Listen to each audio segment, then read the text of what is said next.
Ross Willie here, and if you're looking for something to eat, pray, and reload with, why not this Stag Arms Stag15, which is just an AR-15 variant, but what makes this one unique is that it is New York State compliant.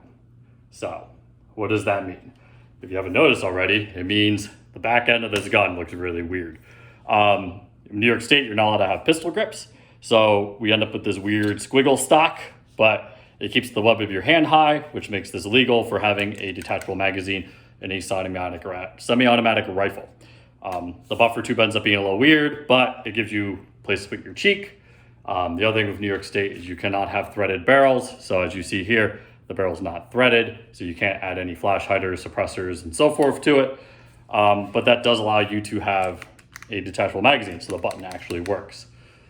Which particular to this specific rifle is in the stock, you do have your QD mounts, and you do have a sling spot here, and you do have a place to attach a sling up front.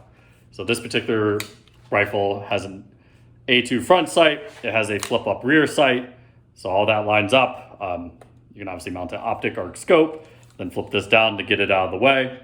The other nifty thing is the flashlight laser that is on this rifle, which is controlled by these two buttons. So one button is the flashlight, the other button is the laser.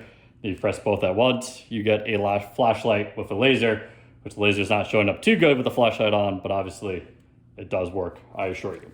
And last but not least, this does have a quad rail on it, so you can mount all sorts of goodies and accessories.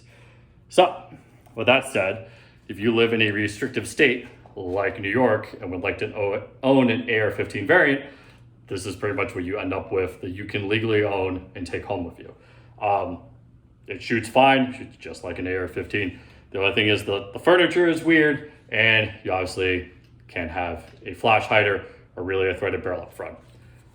Last but not least, this particular one does have a bipod stock on it.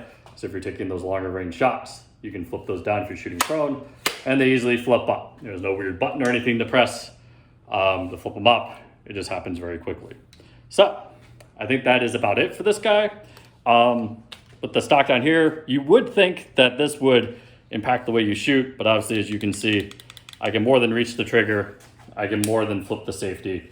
There's really no impact to how the gun really operates. It's kind of silly, but hey, that's New York for you. So with that said, thanks for watching, and that is all I have for you.